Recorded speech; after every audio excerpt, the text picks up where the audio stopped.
एक बार फिर से अपने YouTube channel stock trading technique पर आपका हार्दिक स्वागत करता हूं दोस्तों।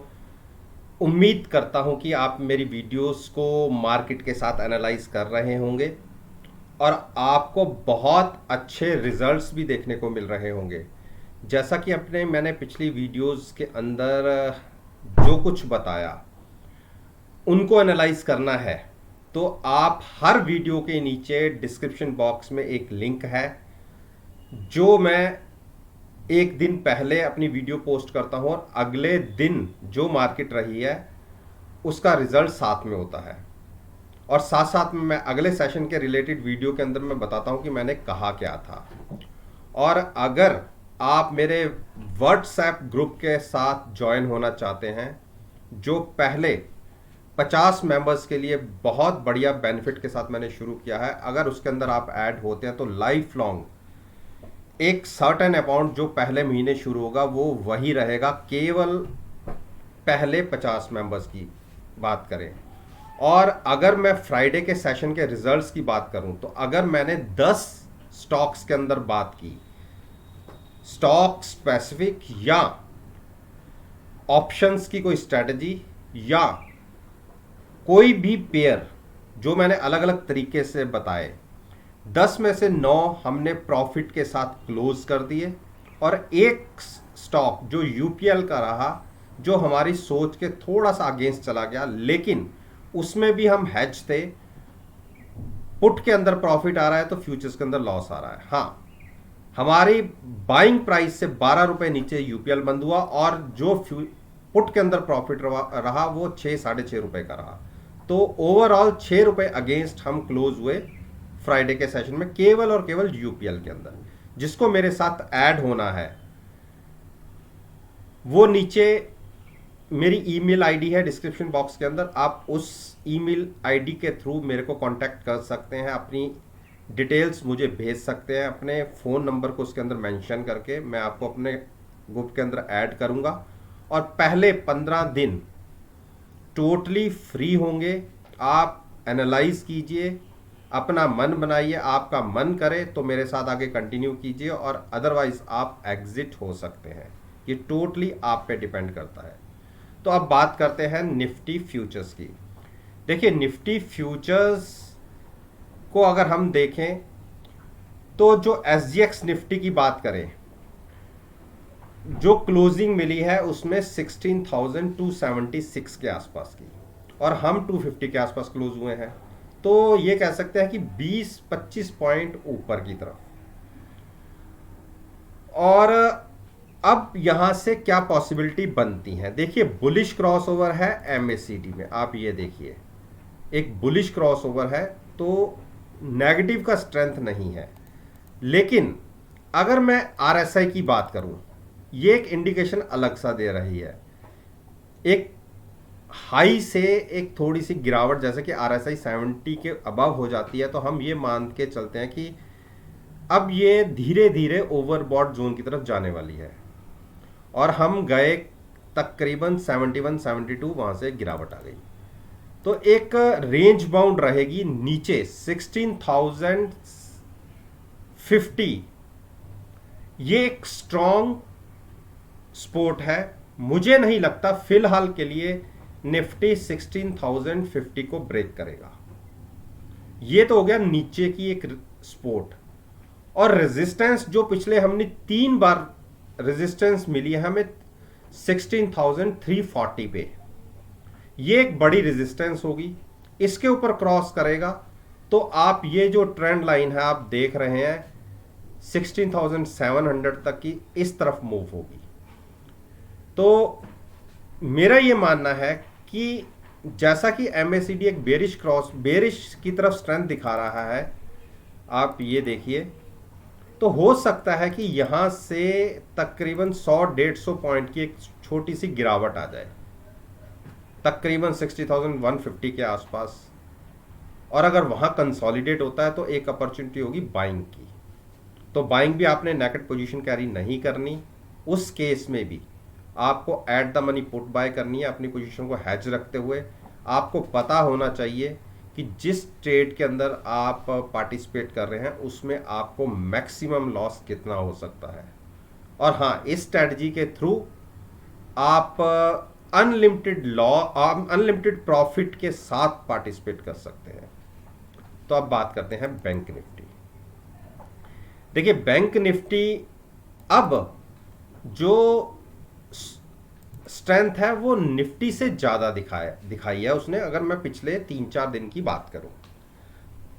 और एक चीज़ आप ध्यान रखिए, 36,090 का प्राइस एक ऐसा प्राइस है जिससे ये स्टॉक 9 टाइम्स, स्टॉक की बात क्या, इंडेक्स की बात कर रहा हूं, 9 टाइम्स वहां से गिरावट दिखा चुका है। और पिछले 3 दिन लगातार देख लीजिए, इस स्टॉक ने 36,090 के अबव ट्रेडिंग की है, लेकिन क्लोजिंग नहीं मिली, क्लोजिंग हमेशा उसके नीचे ही मिली है, केवल हाँ नीचे ही मिली है। तो एक बड़ी रेजिस्टेंस है, 36,090 या 36,100 के ऊपर क्लोजिंग मिलती है तो आप ये मान के चलिए इमीडिएट आपको जो टारगेट होगा 36,500 और 37,000 का होगा। ये तो हो गई ऊपर की बात। और नीचे जब तक 35,470 के ऊपर है तब तक चिंता की बात नहीं है, आप लॉन्ग में बने रह सकते हैं। लेकिन 35,450 के नीचे ट्रेडिंग मिलने पर जो बड़ी स्पोर्ट निकल के आती है वो 35,000 की है। तो ये एक 1,000 पॉइंट का नीचे की तरफ मैक्सिमम साइड मान लीजिए अगले 2-3 दिन के लिए, और ऊपर 36,090 के ऊपर क्लोजिंग मिलने पर 36,500 और 37,000 के टारगेट होंगे। और बुलिश क्रॉसओवर ही चल रहा है तो इसलिए स्ट्रेंथ बनी हुई है। तो शॉर्ट या लॉन्ग जिस भी तरफ आप पोजीशन लेना चाहते हैं, हैजिंग मस्ट है। और मेरे हिसाब से 36,100 के ऊपर क्लोजिंग मिलने पर आप लॉन्ग पोजीशन कैरी कर सकते हैं। एचडीएफसी बैंक ने बहुत अच्छी स्ट्रेंथ दिखाई और 2 दिन लगातार एक अच्छी क्रूशियल सपोर्ट के ऊपर क्लोजिंग दी है, जो एक बहुत अच्छी स्ट्रेंथ के सिग्नल्स हैं। तो जब तक 1475 के ऊपर है बिल्कुल लॉन्ग में बने रह सकते हैं, और जिसको नया ऐड करना है वो भी कर सकता है। टारगेट होगा 1520 और 1540। इंडस बैंक, देखिए इंडस बैंक ने एक गिरावट के साथ शुरुआत जरूर की थी, 1000 के आसपास ओपन हुए और 1025 के आसपास की हमें क्लोजिंग मिली है। हायर साइड की क्लोजिंग है, अच्छी क्लोजिंग है। और आप ये देखिए, मैंने जब ये बाउंस मिला था, हमारे पोजीशन यहाँ पर 975 पर 2 पोजीशन बनी हुई थी और वो दोनों पोजीशन को हमने प्रॉफिट में एग्जिट किया। 1015 के टारगेट के साथ मैंने एग्जिट करने के लिए बोला था। उस दिन क्लोजिंग हमें 20 मिली थी और अगले दिन तो और 20-25 पॉइंट ऊपर गए, लेकिन मैंने कहा था कि हमें फिर से इसको एंट्री 980 के आसपास लेनी है। और देखिए अगले 2 दिन की गिरावट, हमें 980 के आसपास ट्रेडिंग मिल गई, ट्रेड भी मिल गया और फ्राइडे के सेशन में ऊपर खुले और हाई देखिए कहाँ क्लोज हुआ। तो दोनों तरफ के प्रॉफिट हमें मिले हैं। पहले 975 से बाय करके 2 पोजीशन को हमने 1020 पर एग्जिट किया और उसके बाद फिर से 982 के आसपास हमने पोजीशन बाय की और अभी तक होल्ड कर रहे हैं। मेरा ये मानना है कि इसको हम अगर मंडे के सेशन में फ्लैट टू पॉजिटिव भी खुले, 1030 के आसपास भी खुले, तो हम फिर से एग्जिट कर लेंगे और फिर वेट करेंगे गिरावट का लॉन्ग साइड जाने के लिए।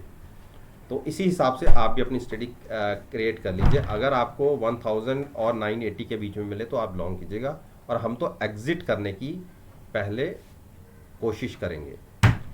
एचडीएफसी, देखिए एचडीएफसी ने पहले, आप सभी को पता है कि हमने 2400 की पुट बाय करके फ्यूचर्स को लॉन्ग किया, जिसके अंदर बहुत अच्छा प्रॉफिट जनरेट हुआ। और पिछले महीने तो हमने पुटों के अंदर प्रॉफिट लिया, लेकिन फ्यूचर्स में थोड़ा सा लॉस था। लेकिन वो सारी कमी पूरी हो गई तकरीबन 150 पौने 200 पॉइंट प्रॉफिट के साथ। और मैंने आपसे क्या कहा था कि जब आरएसआई ओवर बॉट हो जाएगी तो हम इसको शॉर्ट करके ट्रेड लेंगे। मैंने अपने व्हाट्सएप ग्रुप के अंदर भी इसको पेयर के तरीके से ट्रेड किया। एचडीएफसी को मैंने शॉर्ट किया और एचडीएफसी बैंक को मैंने लॉन्ग किया, और दोनों ही हमारी उम्मीद के हिसाब से चले और बहुत अच्छे प्रॉफिट्स मिले। मेरा तो अभी भी मानना है कि जिस हिसाब से ये एक के बाद एक नया लो दिखा रहा है 2 दिन से, हो सकता है कि ये गिरावट तकरीबन 2575 तक आ जाए। अगर फ्लैट टू नेगेटिव खुला तो इसमें फिर से एक शॉर्ट पोजीशन ली जा सकती है, जो शॉर्ट में कंफर्टेबल है, मैं उनकी बात कर रहा हूं। जबकि MACD में एक बुलिश क्रॉस ओवर है, आप देखिए कितना बड़ा बुलिश क्रॉस ओवर है। तो अगर आप शॉर्ट करके कंफर्टेबल नहीं है तो बिल्कुल आप शांत होकर साइड होकर बैठ सकते हैं। उस केस में स्टॉक अगर 2500 से नीचे मिले तो बाय कीजिएगा, लेकिन हम फ्लैट टू नेगेटिव खुलेगा तो फिर से शॉर्ट साइड पर लॉन्ग ट्रेड लेंगे, टारगेट 2570 के लिए। कोटक महिंद्रा बैंक में हमने 1768 के आसपास एक शॉर्ट पोजीशन क्रिएट की हुई है। मैंने अपने ग्रुप के अंदर 1770 के ऊपर शॉर्ट पोजीशन बनाई हुई है, और इसमें भी मैं यही कह रहा था कि अगर 1768 पे अटकता है तो आप एक बार थोड़ा सा रिस्क उठाते हुए कॉल बाय करके फ्यूचर सेल कर सकते हैं।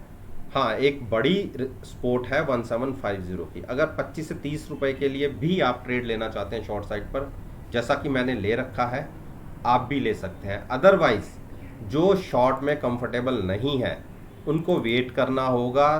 तकरीबन अगर एक बार स्टॉक 1740 के नीचे जाए तो 1725 भी दिख सकता है, तो उस टेरिटरी में मिले तो लॉन्ग कीजिएगा, अदरवाइज वेट कीजिए।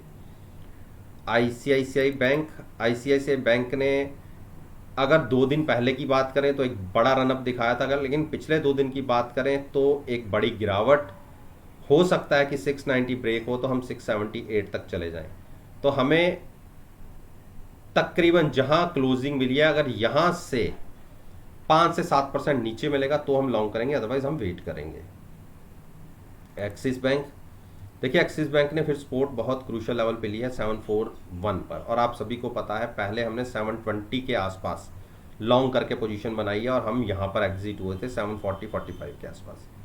तो अब लग रहा है कि अगर 740 ब्रेक हुआ तो 725 की जर्नी हो सकती है, तो उस केस में आप लॉन्ग कर सकते हैं। देखिए बॉटम कोई नहीं पकड़ पाया कि आप सोचो कि मैंने इससे भी नीचे लेना है, इससे भी नीचे लेना है। आपको ये देखिए अपने हाई से स्टॉक कितने % नीचे मिल रहा है, और अगर आप समझते हैं कि 7 से 8% आपको स्टॉक नीचे मिल रहा है और उसमें भी आप साथ में हैजिंग करके चल रहे हैं, तो आप अच्छे प्रॉफिट्स लेने की पॉसिबिलिटी में बैठे हैं। तो जैसा कि हमने पहले 720 की पुट बाय करके फ्यूचर्स लॉन्ग किया, हाँ मानते हैं कि हमने 742-45 के आसपास निकल गए थे, तो उसके बाद हमने वेट किया जबकि स्टॉक उसके ऊपर 760 तक गया, लेकिन उसके बाद फिर गिरावट आई। हम फिर से एंट्री 725 और 740 के बीच में कहीं लेंगे। वो डिपेंड करता है कि अगर गिरावट एकदम से ही बड़ी आ जाती है तो हम बिल्कुल बॉटम पकड़ेंगे, और अदरवाइज अगर कंसोलिडेट होता है बीच के प्राइसेस में तो वहाँ पर लॉन्ग करेंगे। हाँ, शॉर्ट करके हम ट्रेड नहीं करेंगे। तो जिसको नया ऐड करना है वो भी गिरावट थोड़ा सा देख लें, 740 और 725 के बीच में अगर 730-32 के आसपास मिले तो आप लॉन्ग कीजिए। तो दोस्तों, ये मैंने निफ्टी इंडेक्स, बैंक निफ्टी और दोनों इंडेक्स के जो फाइनेंशियल सेक्टर्स के स्टॉक्स हैं उन पर मैंने अपना ओपिनियन आपके साथ शेयर किया है, और मेरा ये मानना है कि अगर मेरी इस वीडियो को आप नेक्स्ट ट्रेडिंग सेशन जो 9 अगस्त का होगा उसके साथ एनालाइज करेंगे, यकीन मानिए आपको बहुत अच्छे पॉजिटिव रिजल्ट्स देखने को मिलेंगे। वीडियो अच्छी लगे तो मेरे साथ मेरे चैनल पर जुड़िए, उसे सब्सक्राइब कीजिए और साथ में बेल आइकन के बटन को प्रेस करना मत भूलिएगा, ताकि नोटिफिकेशन टाइम से आप तक डिलीवर हो सके और आप उसका फ़ायदा उठा सकें।